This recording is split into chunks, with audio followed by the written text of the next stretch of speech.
to be able to bank like that, you've come to the right place.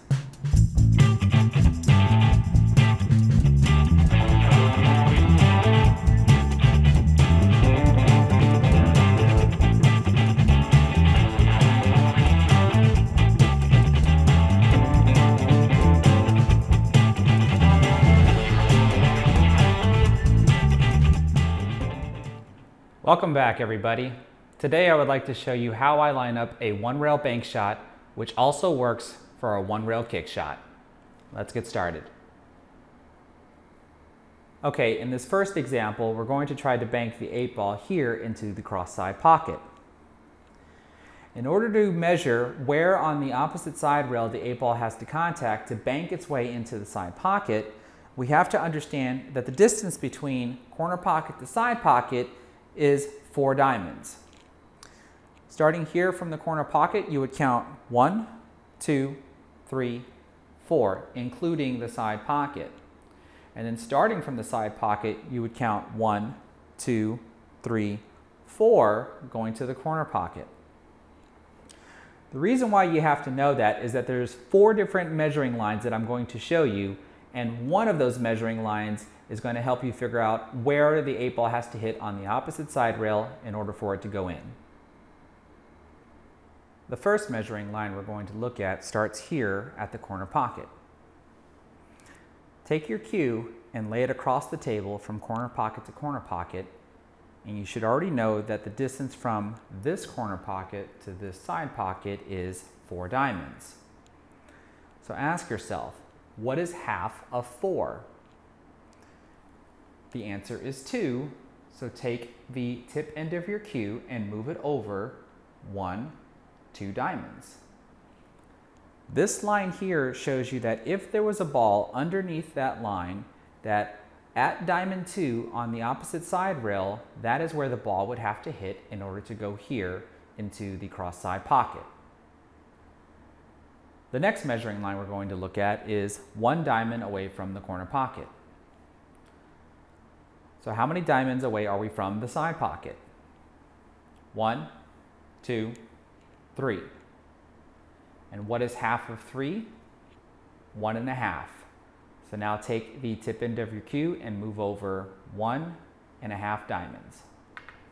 Now we have a line that shows that if there was a ball underneath this line, then where the tip end of the cue is shows where on the rail the ball would have to hit in order to go here into the cross side pocket. The third measuring line starts here in between the corner pocket and the side pocket. So now how many diamonds away are we from the side pocket? 1, 2. And what's half of 2? We all should know it is 1. So take the tip end of the cue and move it over 1 diamond. Now we've got another line that shows that if there was a ball underneath this line, we now have where we need to hit on the opposite side rail in order to bank the ball here into the cross side pocket. And for our last measuring line, we're only 1 diamond away from the side pocket, and half of 1 is a half. So we take the tip end of our cue and only move over 1/2 diamond, giving us our fourth measuring line that shows that if there was a ball underneath this line, we know where on the opposite rail the ball would have to hit in order to be banked here into the cross side pocket. Now that we have those 4 measuring lines, what you want to do is find the line that is past the object ball in the direction you want to bank and is the closest to the object ball. So to bank this 8-ball here into the cross side pocket, let's start from the very beginning. From the corner pocket, we are 4 diamonds away, and half of 4 is 2. But this line is not past the 8-ball in the direction we want to bank. So let's move to the next line. Here we are 3 diamonds away. Half of 3 is 1.5. But we are still not past the ball in the direction we want to bank. So let's move over to the next line. 2 diamonds away from the cross side pocket. Half of 2 is 1. And we are now past the 8-ball in the direction that we want to bank. This is also the line that is closest to the 8-ball. Because if I were to measure here, being only 1 diamond away, half of 1 is a half, we're still past the 8-ball in the direction that we want to bank, but we're not as close as we possibly can be. That's why we use this line. 2 diamonds away from the cross-side pocket, half of 2 is 1, so this is where we are. Now that we have this line, what you want to do is shift this line over the 8-ball. By shifting the line, I do not mean picking up the butt end of your cue and just moving only the butt end of the cue to where you're over the 8-ball. Nor do I mean picking up the shaft end of your cue and moving over to where you're over the 8-ball, because now you're back where you started. By shifting the line over the 8-ball, we have to take the line and move straight over to where now we're over the 8-ball, and we now have a point on the rail where we have to make the 8-ball hit in order to bank into the side pocket. Let's see how that works.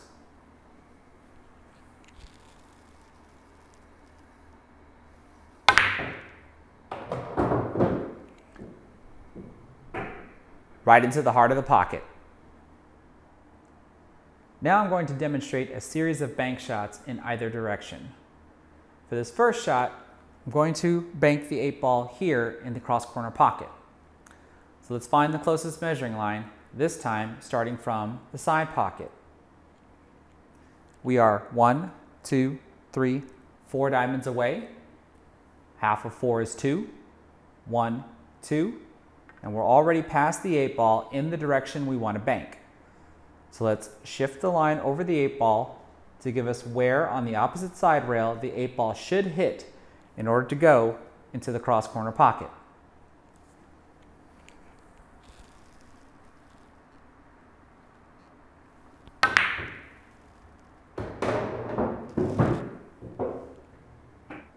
For this shot, I'm going to bank the 8-ball here into the cross side pocket. Only this time, I'm not going to bother measuring from 4 diamonds away, 3 diamonds away, or 2 diamonds away, because after enough practice, I'm well aware that neither of those 3 measuring lines will be past the 8-ball in the direction that I want to bank. So I'm automatically going to start here, 1 diamond away from the side pocket.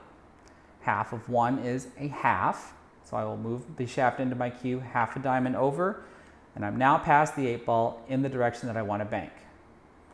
As I shift the line over the 8-ball so I can see where on the opposite side rail the 8-ball should hit in order to go into the cross side pocket.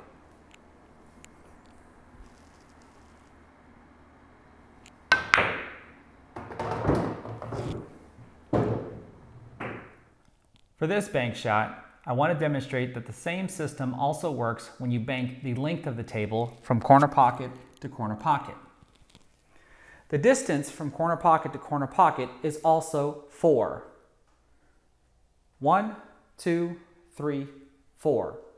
Just like how it is from corner pocket to side pocket. So let's find that closest measuring line and try to bank the 8-ball into the cross corner pocket. Starting from this corner pocket, we are 4 diamonds away. Half of 4 is 2. 1, 2. But we can see that this line is not past the 8-ball in the direction that we want to bank. So let's move to the next line. This time we're 3 diamonds away. Half of 3 is 1.5. 1.5. And it looks like we're past the 8-ball in the direction that we want to bank. So now let's shift this line over the 8-ball to show us where on the opposite side rail the 8-ball should hit in order to go into the corner pocket.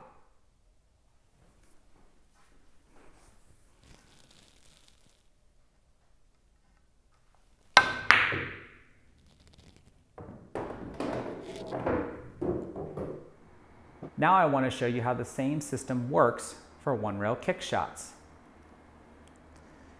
In this example of an 8-ball game, I'm not able to shoot the 8-ball directly because I am blocked by the 14-ball.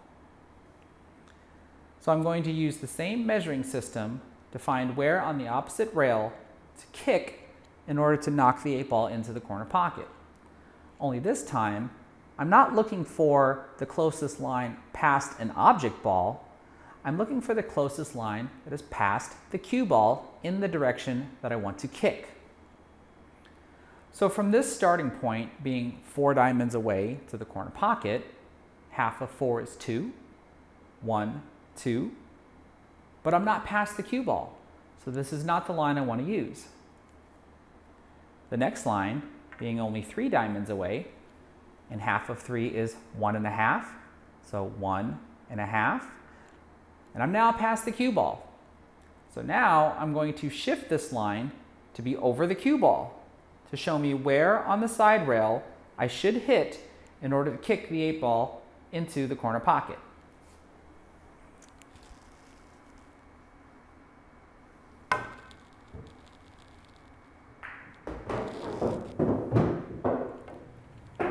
Just be sure that you call it so that way you actually win the game.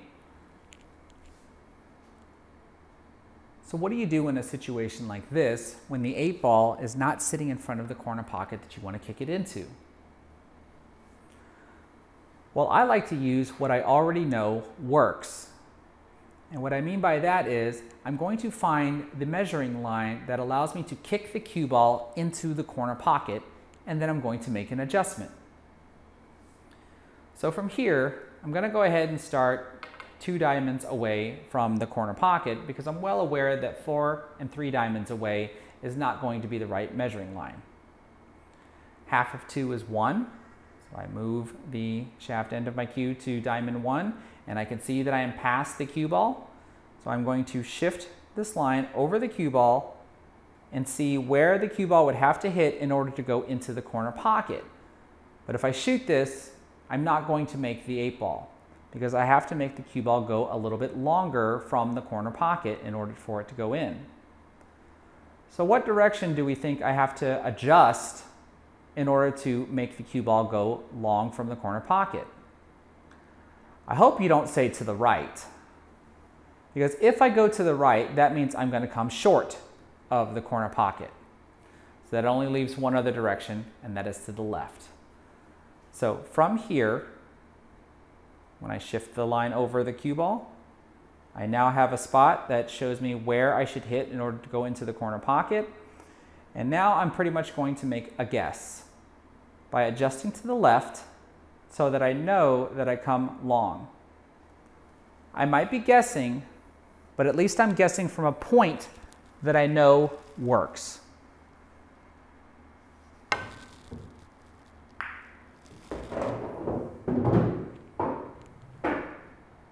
And with enough practice, sometimes a guess is not a guess. Well, that's all for today. I hope I was able to clearly demonstrate the system that I use for one-rail bank shots that also works for one-rail kick shots. There is one more important thing you do need to know about banking a ball or kicking the cue ball off of a rail, and that is how the outbound angle is affected by how hard you hit the ball or if the ball has any side spin.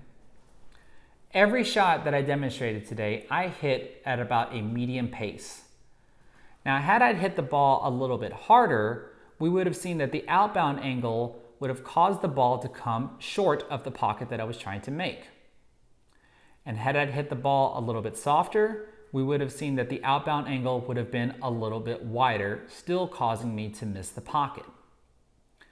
Now, as far as how side spin can actually affect the outbound angle, I'm actually going to cover that in a future lesson when I get to the point of shooting a ball with side spin. In the meantime, if you found this video helpful, give it a thumbs up and don't forget to subscribe. Take care, everybody.